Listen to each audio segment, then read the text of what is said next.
Hey,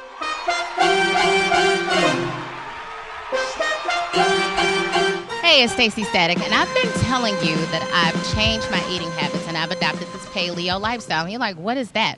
Well, I eat organic meats and I eat a lot of vegetables and I eat a lot of fruit. And I know it sounds boring, but it's really, really awesome. But you know what? A lot of people ask me, what's the difference between organic and conventional meat? But you know what? I'm not an expert. So I decided to come to where the experts are, and I'm here at Whole Foods Market at the Galleria, here with Andrew. What are you, the meat team leader? Or? Team leader. All right, that's a great position. So you can tell me everything I need to know about chicken. Yeah, pretty much. All right, break it down for me. I mean, it's a lot of choices here. Yeah, there is a lot of choices, but that's actually what makes it great.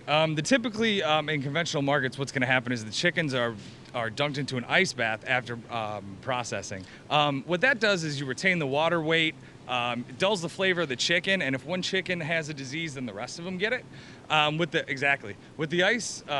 air chilling, what happens is they're shot into an ice cold room. Okay. And what that does is that just gives you a crisper flavor without dulling the flavor of the meat. You're not retaining the water weight, and the chickens aren't commingling with each other.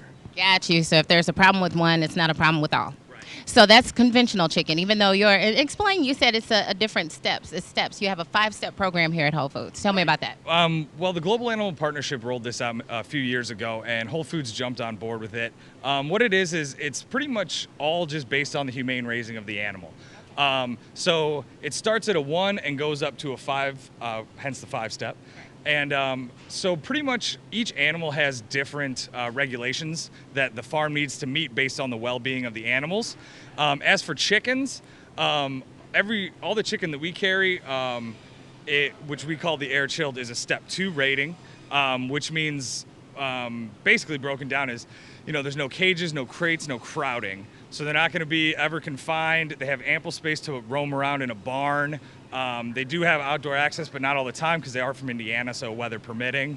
Right. But they even get toys. They get like purchase. Hold on. What kind of toys does a chicken need? Right. They get pallets to perch on because that's just a natural thing that they like to do. Okay. They get corn stalks to jump and peck at because that's just what they like to do. Okay.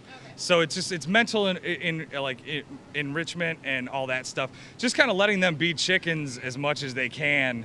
Happier life makes a more delicious chicken, basically, is what you're telling me. That's true, too, with all animals. Any animals that are raised in a stressful environment, you'll be able to tell the difference in the flavor of the meat. Okay. And speaking of flavor, that's something that I noticed right off when I moved to the organic, and there is organic chicken beside us too, that there is a difference in the taste. Even you all's chicken, period, it's a difference in the taste than I've had from other conventional places. So tell me about the organic chicken. What's the big deal about that? How is it organic? The organic chicken is all the great things of our air chilled, except it's a couple steps further, and it's raised on certified organic land, and it's fed only certified organic feed. So you're not going to find any of the GMOs in it, no pesticides used on the land.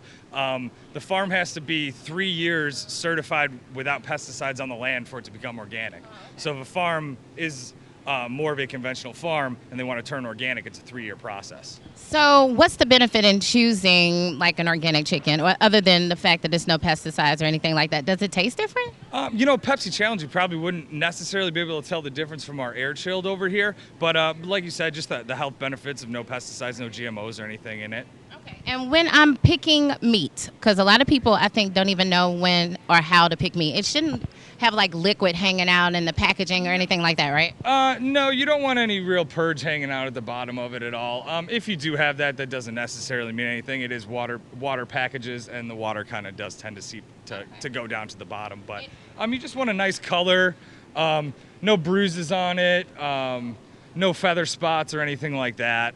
So yeah, when I do see feather spots, that's a red flag right there? It's not a red flag on the quality or anything. It maybe just is more on the standards that the farm was doing. If that's acceptable to put out, you might question what else they're doing. Got you. All right. Well, I feel like I am now better versed in chicken, but you got to tell me about some other things. So we're gonna stop here. But thank you to Andrew, and thank you to Whole Foods Market for breaking down chicken.